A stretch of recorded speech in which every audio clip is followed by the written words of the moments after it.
Hello students, welcome back to my channel humanities by Anshika Shukla. तो आज हम क्लास 12 का सेकंड बुक की पॉलिटिकल साइंस की चैप्टर 5 कांग्रेस प्रणाली और चुनौतियाँ तथा पुनर्स्थापना पढ़ेगी। ठीक है, कि क्या क्या चुनौतियाँ आई थी और क्या क्या पुनर्स्थापना, क्या क्या चीज़ें दोबारा बनाई गई थी। ठीक है, अब नेहरू जी की बात कौन, अब नेहरू जी की मृत्यु हुई थी। पहले प्रधानमंत्री हमारे कौन थे? पंडित जवाहरलाल नेहरू। अब उनकी मृत्यु के बाद ये सबसे बड़ा सवाल था कि कौन प्रधानमंत्री बना जाए। ठीक है, तो अब हम इसके बारे में जानते हैं। 1964 में जब हमारे पहले प्रधानमंत्री जवाहरलाल नेहरू की मृत्यु हुई तो सब बहुत डर गए थे कि अब आगे क्या होगा, क्योंकि लोकतंत्र था और हर कोई ये था कि लोकतंत्र जो है वो कायम रहेगा या फिर नहीं रहेगा। लोकतंत्र मतलब कि जो जनता के हिसाब से सरकार बने। ठीक है, जनता के हिसाब से सरकार चुनी जाए।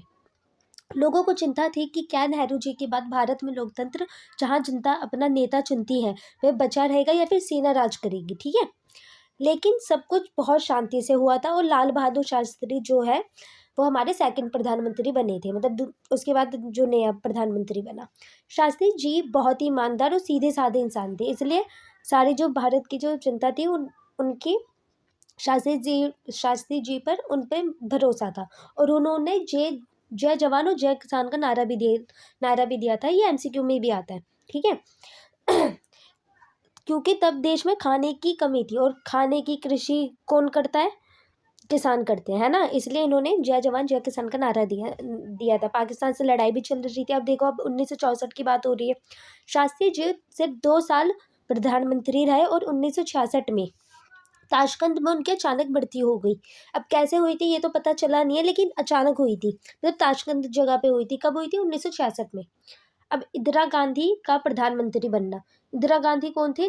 वो पंडित जवाहरलाल नेहरू जी की बेटी थी। ठीक है, शास्त्री जी के बाद फिर सवाल उठा कि अब नेता कौन बनेगा। ठीक है, इस बार मुकाबला इंदिरा गांधी और मोरारजी देसाई के बीच था, क्योंकि इंदिरा गांधी जो थी वो काफ़ी यंग थी उस टाइम पे, और जो मोरारजी देसाई थे वो काफ़ी पुराने जानकार नेता थे। और मतलब वो होता है ना, जैसे अब कोई बड़ा है, अब कोई छोटा है, तो बड़े को ज़्यादा समझ होती है ना। तो हमेशा क्या होता है कि बड़ा बने, लेकिन यहाँ पे इंदिरा गांधी वोट जीतती है। अब हम पढ़ते हैं। इंदिरा गांधी नेहरू जी की बेटी थी और मोरारजी देसाई बहुत अनुभवी, पुराने और जानकार नेता थे, काफ़ी अनुभवी वाले थे, काफ़ी टैलेंटेड भी थे। कांग्रेस के बड़े नेताओं ने इंदिरा गांधी का साथ दिया। कांग्रेस के जो बड़े बड़े नेता थे उन्होंने इंदिरा गांधी का साथ दिया, क्योंकि उन्हें लगा कि इंदिरा गांधी उनकी बातें मानेगी, कि मतलब हमने इनका साथ दिया है कि ये हमारी बातें माने, हमारे हिसाब से चले। ठीक है, पार्टी के अंदर चुपचाप वोट डाले और इंदिरा गांधी जीत गई। शुरू में इंदिरा जी की राजनीति का कम अनुभव था, क्योंकि वो मैंने बताया ना कि काफ़ी यंग थी, तो उन्हें स्टार्टिंग में राजनीति का उतना चीज़ें नहीं पता थी, इसलिए उन्हें अपनी जगह बनाने में समय लगा। उन्हें राजनीति में अपनी जगह बनाने में टाइम लगा था। जैसे कोई कहीं पर भी आप जाते हैं तो चीज़ें सीखते हैं ना, तो आपको टाइम लगता है पैसे। 1967 का चुनाव एक बड़ा झटका। अब हम 1967 का चुनाव देखते हैं। में जब चौथी बार चुनाव हुए तो देश के हालात बहुत ख़राब थे। महंगाई काफ़ी बढ़ी थी। अब देखो, अब महंगाई बढ़ेगी तो हड़तालें वगैरह तो होगी, और महंगाई बढ़ेगी तो लोग सामान कैसे खरीदेंगे, है ना।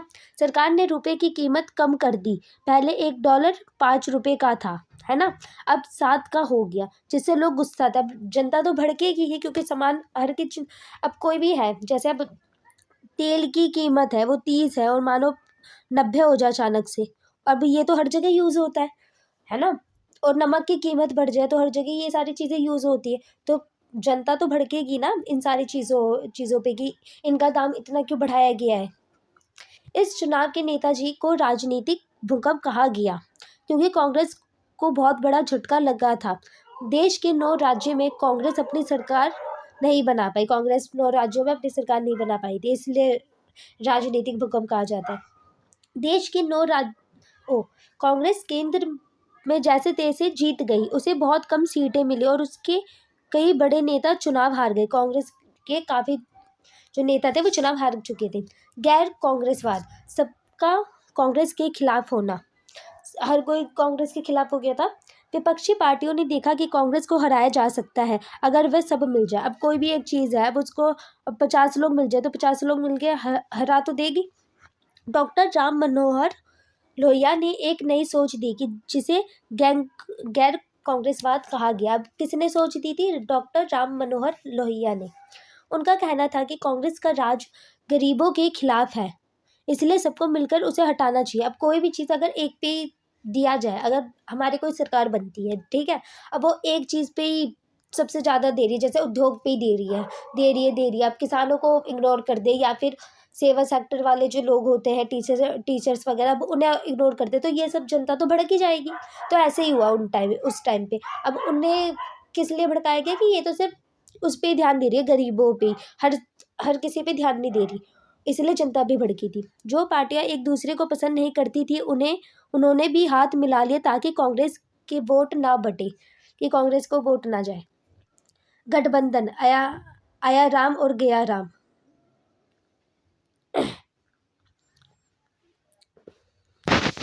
1967 के चुनाव के बाद कई राज्यों में किसी एक पार्टी को जीत नहीं मिली। मतलब यहाँ से वोट हो रहा है, यहाँ से हो रहा है, और कोई नहीं जीत रहा, मतलब बराबर वोट होना। तो पार्टियों ने मिलकर गठबंधन सरकार बनाई।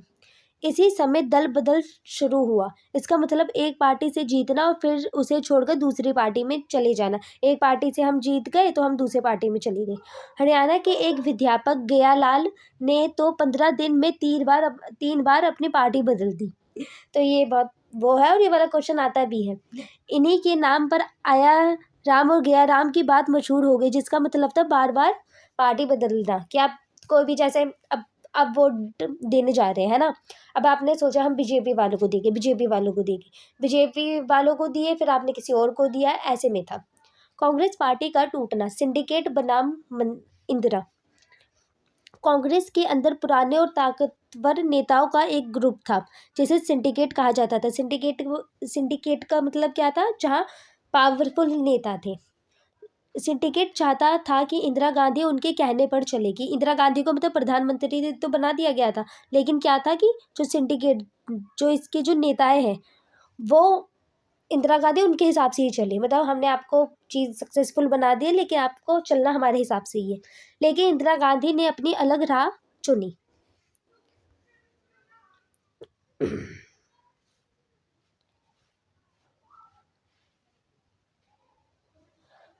इंदिरा गांधी ने गरीबों के लिए काम करना शुरू किया, जैसे बैंकों पर सरकारी कंट्रोल करना। जो बैंक वगैरह था उसे सरकारी कंट्रोल किया, और गरीबों के लिए वो काम कर रही थी इंदिरा गांधी, जिससे गरीबों की जो अर्थव्यवस्था है वो सुधरे, गरीबों की आर्थिक तंगी दूर हो। इससे इंदिरा गांधी जी और सिंडिकेट के बीच लड़ाई शुरू हो गई। क्योंकि देखो, अगर हम कोई चीज़ करें कि अच्छा, मतलब ये ए है और ये बी है, अब ए ने अपना पेपर दिखा दिया बी को, है ना, अब बी इसकी बात माने ही ना, तो ए को तो बुरा ही लग जाएगा। तो ऐसे ही है कि सिंडिकेट की जो बातें थी वो इंदिरा गांधी नहीं मान रही थी, वो अपने हिसाब से चल रही थी जब वो प्रधानमंत्री बन गई थी, जो कि सही भी था, और इन्होंने गरीबों के लिए काम भी किया।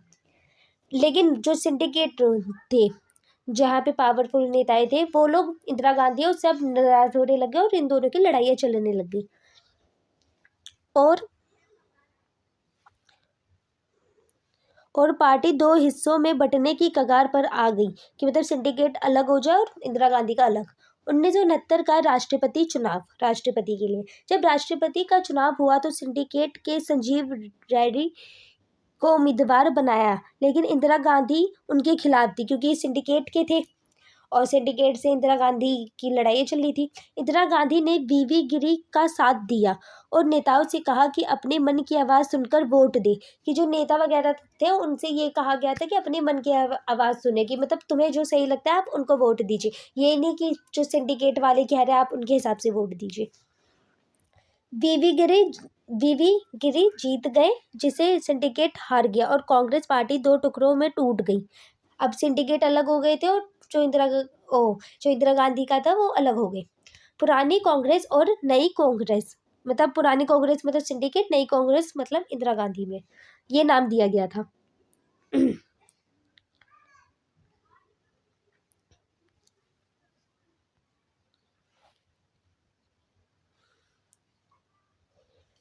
1971 का चुनाव और इंदिरा की जीत।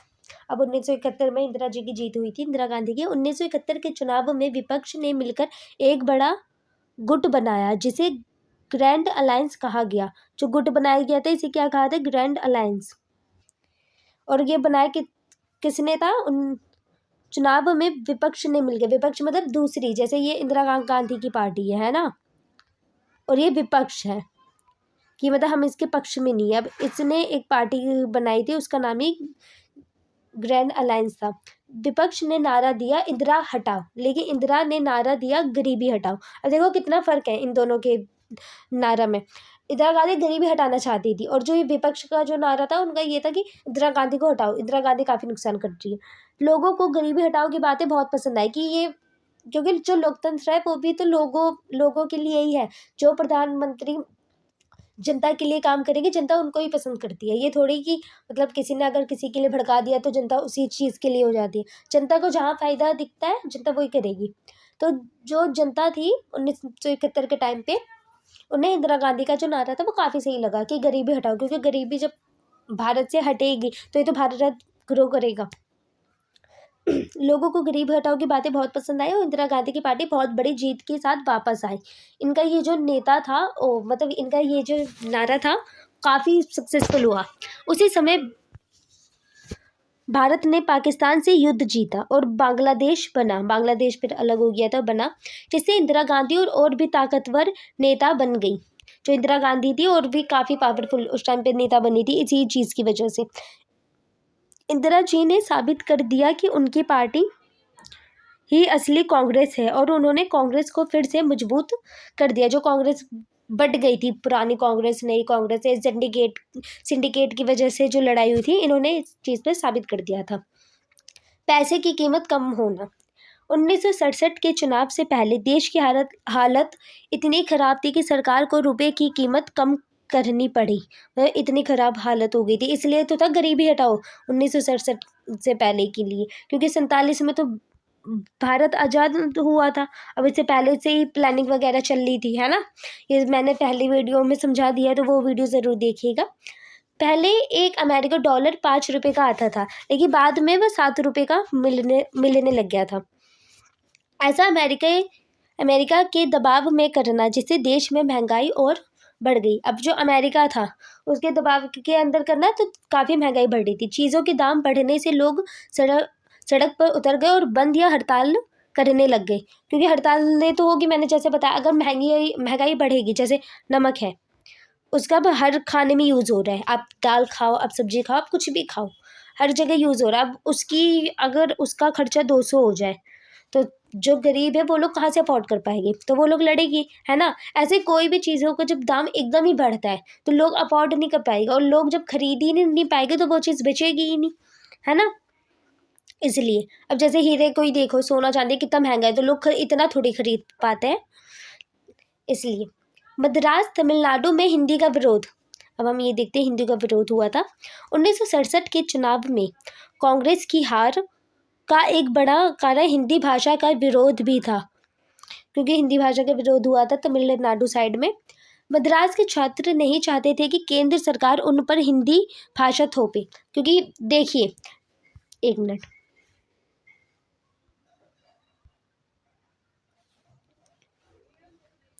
अब भारत है ये, है ना, यहाँ पे बनाती हूँ। अब इसमें हर जगह अलग अलग भाषा थी, कहीं पंजाबी थी, कहीं हरियाणवी थी, कहीं वो क्या बोलते हैं, मतलब अलग अलग तरह की थी। अब जो साउथ था हमारा, है ना, दक्षिणी भारत जो था, तमिलनाडु वगैरह, अब उन्होंने तो आज़ादी के बाद उन्होंने कलम ही उठाया था कि शिक्षा को ही सबसे ज़्यादा हथियार बनाया। तो वहाँ के जो छात्र, वो स्टूडेंट्स वगैरह थे, अब उनका उनका क्या था कि कोई भी एक लैंग्वेज जो है वो थोपी ना जाए और वो अपनी मातृभाषा के में ही पढ़ाई वगैरह करे, है ना। जो कि वो भी था, और हिंदी जो थी हमारी राष्ट्रीय भाषा थी, मतलब हिंदी जो भाषा थी वो ज़्यादा बोली जाती थी, लेकिन हर जगह पे अलग अलग था, है ना। इसलिए जो मद्रास, अब इसलिए कांग्रेस जो थी वो हार भी गई थी, क्योंकि अगर आप जैसे आप पंजाबी बोलते हैं ना, और कोई गुजरात वाला आ जाए और वो बोले कि गुजराती बोलो, तो आप मान थोड़ी जाएगी। इसलिए ये हुआ था। वहाँ की एक पार्टी DMK ने इस विरोध का नेतृत्व किया और पूरी ताकत से चुनाव जीता। अब इसका ही विरोध का नेतृत्व किया, मतलब विरोध किया था और ताकत से चुनाव जीता। ये पहली बार था कि जब किसी एक राज्य में किसी गैर कांग्रेस पार्टी को पूरा सहमत मिला, क्योंकि देखिए अब कोई चीज़ चाहता है ना, आपने वही चीज़ें प्रोवाइड कर दी सामने वाले को, है ना, तो आप जीत जाओगे। अब वो सब मिलके आपको वोट दे देंगे और भले ही वो कोई सी भी राज्य। अब जो मद्रास था वो तमिलनाडु का था। अब वहाँ के स्टूडेंट्स काफ़ी परेशान थे कि ये नहीं होना चाहिए, हिंदी भाषा नहीं थोपनी चाहिए इन सबको, है ना। अब इन्होंने DMK जो पार्टी थी, अब इन्होंने इनको ही सपोर्ट कर दिया कि हाँ नहीं थोपनी चाहिए। अब तो पूरे छात्र वगैरह सब मिलके इनको ही वोट दिया। अब जब इनको वोट दिए तो ये जीत गए, ठीक है। राजाओं की पेंशन बंद। अब हमने 1947 से पहले काफ़ी रजवाड़े थे ना, तो इनमें भी वो पेंशन वगैरह थी। अब ये सारी चीज़ें बंद हो रही थी। आज़ादी के समय जब राजाओं ने अपनी रियासतें भारत में मिलाई थी तो सरकार ने उन्हें प्रीवी प्रेस देने का वादा किया था, क्योंकि जो रियासतें थी वो मिल ही नहीं रही थी, है ना। काफ़ी को मतलब शांतिपूर्व बनाया गया था, काफ़ी को बोला गया था, क्योंकि अगर रियासतें अगर अलग अलग हो जाती, मतलब रियासतें में क्या है, एक छोटा गाँव कस्बा जो अपने हिसाब से ही चलता है, ठीक है, यही सब था। अब और उनमें जो राज कौन करता था, उनमें राजा ही राज करते थे, ठीक है। तो उन्हें रियासतें कहा गया था। जैसे गाँव वगैरह है, जैसे गुजरात वगैरह, वहाँ कोई राजा हो और वो उतने गाँव में राज करे, इस टाइप में। लेकिन जब उस टाइम जब रजवाड़े जब मिल रहे थे, मतलब रियासतें जब हमारे भारत में मिल रही थी, तो प्रधानमंत्री वगैरह ने वादा किया कि वो उन्हें पैसे देगी, प्रीवी प्रेस है ना, पर्स, प्रीवी पर्स देने का वादा किया, मतलब पैसे वगैरह देंगे, पेंशन वगैरह। लेकिन अब वो बंद हो रही थी। प्रीवी पर्स का मतलब है राजाओं को अनेक उनके खर्चों के लिए सरकार की तरफ से मिलने वाली एक तय रकम या पेंशन, ठीक है, कि मतलब उनकी जो चीज़ें हैं, ये चीज़ें वो लोग खरीदना चाहते हैं। अब उनके लिए जो पैसे हैं वो कौन दे रहा है, वो सरकार दे रही है। ये क्या बात हुई। लेकिन उस टाइम पे करना पड़ा था, वरना ये जो रियासतें थी वो मिलती ही नहीं भारत में। तो उस टाइम पे तो सरकार को बोलना पड़ा कि मिल जाओ, हम ये क्या बोलते हैं, हम दे देंगे पैसा वगैरह। लेकिन उसके बाद बंद करा गया था। इंदिरा गांधी ने इसे ख़त्म करने का फैसला किया कि ये सारी चीज़ें नहीं होनी चाहिए, क्योंकि वह इसे अमीर गरीब के बीच का अंतर मानती थी। सही बात है, अब राजाओं को अगर सरकार पैसा देगी तो जो गरीब जनता है ना, अब उनको तो बुरा लगेगा ही कि उनको दे रही है, हमें नहीं दे रही। क्योंकि इंदिरा गांधी ने गरीबी हटाओ का नारा भी दिया था, तो उनको भेदभाव थोड़ी करना था। और कोई भी सरकार है जो जनता के द्वारा ही बनी है, जनता के वोट के द्वारा ही बनी है, ठीक है। अब वही अगर पैसे दे और वही अगर भेदभाव करे अमीर और गरीब में, है ना, अमीर और गरीब में जब भेदभाव करेगी तो जनता उन पर यकीन थोड़ी करेगी। फिर तो आप अगली बार, अब आज आप प्रधानमंत्री हो, कल आप प्रधानमंत्री नहीं रहोगे, क्योंकि जो जनता है वो वोट देगी ही नहीं, ठीक है। इसलिए इन्होंने ये जो चीज़ थी प्रीवी प्रेस, उसको ख़त्म करने का फैसला किया था कि ये ख़त्म होनी चाहिए, क्योंकि इनकी राजनीति पे ही सवाल उठता बाद में। हालांकि मोरारजी देसाई इसके खिलाफ थे, लेकिन 1971 की जीत के बाद इंदिरा जी ने इसे पूरी तरह बंद कर दिया।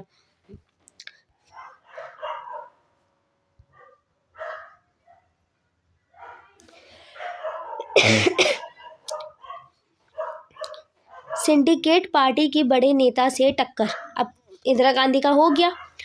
कांग्रेस के अंदर पुराने और ताकतवर नेताओं का एक ग्रुप था। मैंने बताया ना, अब सिंडिकेट कौन थे, पुराने और ताकतवर नेता,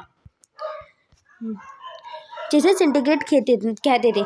इन नेताओं में के कामराज और एस निजलिंगपा जैसे बड़े नाम शामिल थे। इन नेताओं ने ही इंदिरा गांधी के प्रधानमंत्री बनने के बाद की मदद की थी, ताकि वह उनकी बात मानकर चले। क्योंकि अभी हमने पहले भी देखा, इंदिरा गांधी यूं ही अपने उससे ही थोड़ी बनी थी, क्योंकि वो तो काफ़ी यंग थी। अब कोई भी, आप किसी भी चीज़ में जाओ, अगर आपको किसी ने सपोर्ट करा हुआ है पीछे से, है ना, कि चलो आप लग जाओ इस जॉब में या किसी भी चीज़ में, जॉब वगैरह ही मान के चलते हैं उदाहरण के लिए। अब आप किसी जॉब के अंदर जाओ, देखिए अभी आप यंग हो, आपको इतना वर्क नहीं आता उस चीज़ का, जैसे टीचिंग लाइन में जा रहे हो, किसी भी लाइन में जा रहे हो, तो आपको बहुत हाई चांस है कि आपको रखा ही नहीं जाएगा या फिर निकाल भी सकते हैं, ठीक है। तो ये चीज़ इंदिरा गांधी में भी थी। अब वो भले ही नेहरू जी की बेटी थी, लेकिन उनके लिए वो चीज़ें थी कि मतलब इतना जल्दी लोग सपोर्ट नहीं करेंगे, इतनी जल्दी जनता सपोर्ट नहीं करेगी कि ये इतनी यंग है तो ये क्या ही मतलब भारत को चला पाएगी, मतलब राजनीति संभाल पाएगी, ठीक है। तो उस टाइम के जो पावरफुल नेता थे, अब उन्होंने समझाया था कि नहीं, इंदिरा गांधी को बनाना चाहिए, ये राजनीति संभाल लेगी, ये वो, है ना। उनका काफ़ी सपोर्ट किया गया था, जिसकी वजह से रखा गया। एज एग्जाम्पल पे जब आप कहीं पे भी जाओ काम करने के लिए और कोई आपका सपोर्ट करे कि नहीं ये काम कर सकता है ना, कर लेगा, या सपोर्ट करे कैसे भी, तो क्या होगा, सामने वाला आपको रख भी लेगा। तो ऐसे ही था। लेकिन जो इंदिरा गांधी थी वो अपने हिसाब से चली थी। लेकिन इंदिरा गांधी जी उनकी बात मानने के बजाय अपने अलग सलाहकार बना लिए।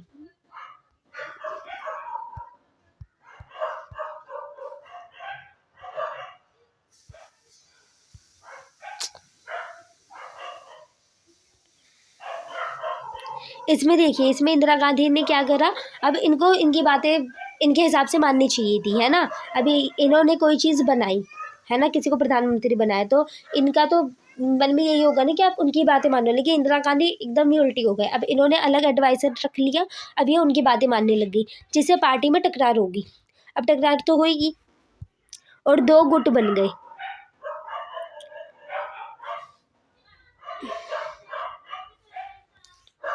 हम्म 1971 का युद्ध और बांग्लादेश का बनना। 1971 का जो युद्ध हुआ था उसमें बांग्लादेश बना था। 1971 के चुनाव जीतने के तुरंत बाद भारत को पाकिस्तान के साथ युद्ध करना पड़ा। अब 1971 का जैसे भारत वो मतलब जो चुनाव जीते गए थे, उस पर भारत और पाकिस्तान का युद्ध भी हुआ था। इस युद्ध के बाद बांग्लादेश का नया देश बना, जो बांग्लादेश जो था वो नया देश बना, जिससे इंदिरा गांधी की ताकत और भी बढ़ गई। विपक्ष के नेताओं, विपक्ष मतलब मैंने बताया था ना, जो उनके पक्ष में नहीं थे इंदिरा गांधी के, विपक्ष के नेताओं ने भी उनकी बहादुरी की तारीफ की, कि इंदिरा गांधी जी की तारीफ हुई थी, और वे जनता की नज़रों में गरीबी की रक्षक बन गए। गरीबी के रक्षक का मतलब क्या है इसमें, कि गरीबों के लिए काम करेगी, और कोई भी चीज़ अगर जनता के लिए की जाए, और खासकर तो गरीबों के लिए, क्योंकि उस टाइम पे गरीबी काफ़ी थी और सबसे ज़्यादा जो थे वो गरीब लोग काफ़ी थे। राजा वगैरह भी थे, लेकिन राजा उतने गरीब थोड़ी थे, उन पे तो पैसा तब भी था। लेकिन जो गरीब थे, किसान वगैरह ज़्यादा थे, क्योंकि स्टार्टिंग में तो कृषि सबसे ज़्यादा थी हमारे उसमें। तो इसलिए जब जनता देखी कि ये गरीबी के रक्षक, मतलब ये गरीबी हटाओ का नारा दी है, ये सब हुआ है, तो ये हमारे पक्ष के लिए हमेशा ही काम करेगी। तो इसलिए वो काफ़ी हद तक, मतलब काफ़ी ज़्यादा वोट से जीती भी, और जो सिंडिकेट जो था उन्होंने तारीफ भी काफ़ी की थी, और ये गरीबों की रक्षक बन गई। इसके बाद 1972 के राज्यों के चुनाव में भी कांग्रेस की जबरदस्त जीत हुई। अब आप ये देखिए इंदिरा गांधी कितनी बार जीत रही है ना। नई पार्टी और पुरानी कांग्रेस में अंतर, अब हम इसमें अंतर देखते हैं। पार्टी टूटने के बाद इंदिरा जी की पार्टी को नई कांग्रेस आर और सिंडिकेट की पार्टी को कांग्रेस ओ का नाम दिया गया था, है ना, कहा जाने लगा। पुरानी कांग्रेस कौन थी, कांग्रेस ओ, और नई कांग्रेस आर। इंदिरा जी ने कहा कि उनकी पार्टी ही असली कांग्रेस है, उनके पास जनता का साथ है, क्योंकि इंदिरा गांधी के पास सबसे ज़्यादा जनता का साथ था, और जो कांग्रेस जो वो थी, वो जो थे सिंडिकेट वाले, उन पर उतना नहीं था। क्यों नहीं था, क्योंकि इंदिरा गांधी इतना जीत रही थी, और उनको ये था कि गरीबी हटाओ, तो गरीबों की रक्षक भी इंदिरा गांधी बनी थी, तो काफ़ी जनता इंदिरा गांधी के सपोर्ट में थी।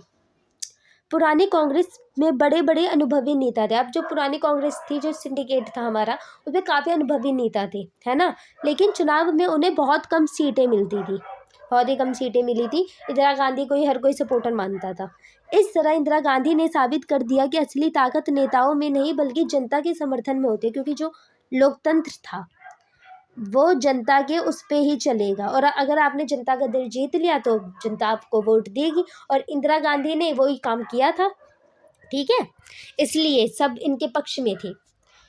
कांग्रेस प्रणाली का बदलना, कांग्रेस सिस्टम का बदलना। इंदिरा जी ने कांग्रेस को फिर से मजबूत तो बनाया, लेकिन अब ये पार्टी पहले जैसी नहीं रही, कि मतलब काफ़ी मजबूत तो बनाया लेकिन पहले जैसी नहीं थी, क्योंकि पहले में क्या था कि पहले में काफ़ी पावरफुल नेता भी थे। पुरानी कांग्रेस में सबकी सलाह ली जाती थी, लेकिन नई कांग्रेस में पूरी तरह इंदिरा जी की लोकप्रियता पर टिकी थी। अब जो पुरानी जो कांग्रेस जो सिंडिकेट था उसमें कई जो नेता थे, है ना, कई जो नेता थे उसमें क्या था, हर की सलाह लिए जा रहे, जैसे अब 10 नेता है तो 10 की सलाह हो रही है, उस पर उसके बाद डिसीजन हो रहा है। लेकिन जो नई जो कांग्रेस है वो उसमें बस इंदिरा गांधी है जो लोकप्रिय है, इंदिरा गांधी सबसे ज़्यादा फेमस थी। ठीक है,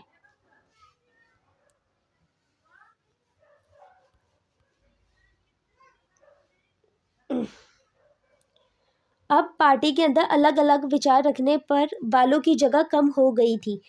अब अलग अलग विचार नहीं थे, क्योंकि जो सिंडिकेट था उस पर मानो 10 नेता है ना, अब 10 के अलग अलग विचार आ गए। ठीक है, अब उसके बाद एक डिसीजन बनेगा, लेकिन जनता को ये तो होगा कि इतने सारे विचार है। अब जो नई कांग्रेस आई उस पर यह था कि एक ही है इंदिरा गांधी, अब उनके विचार आएंगे, उनकी चीज़ें आएगी। पार्टी अब गरीबी, महिला और पिछड़ों के वोटों पर ज़्यादा निर्भर हो गई थी। जो पार्टियां जो थी उस टाइम पे वो गरीब, सबसे ज़्यादा गरीब जो थे उनके लिए इंदिरा गांधी काम कर रही थी, महिलाओं के लिए कर रही थी और पिछड़ों के लिए, और यही 3 ऐसे वर्ग थे जो सबसे ज़्यादा उन पे वोट दे रहे थे। और इनके जो वोट थे, वोट जो सिस्टम था, इनके ही वोटों पे सबसे ज़्यादा उन्हें दिया गया था, और इन्हीं सबसे ही वो सबसे ज़्यादा जीती थी, क्योंकि उन्होंने गरीबी की वजह से किसान वगैरह, मजदूर वगैरह वो सब उनको ही वो वोट दिए थे, और पिछड़े वर्ग भी उनको ही वोट दिए थे कि ये हमारे रक्षक बनी है।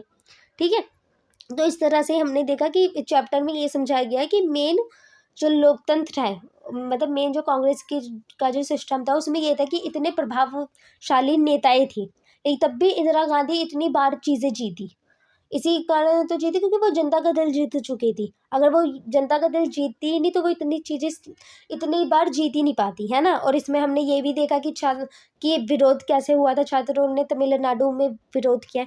चलिए ठीक है, अगर वीडियो पसंद आई हो तो please like share and subscribe ज़रूर करिएगा। मैं मिलूंगी आपसे नेक्स्ट वीडियो में।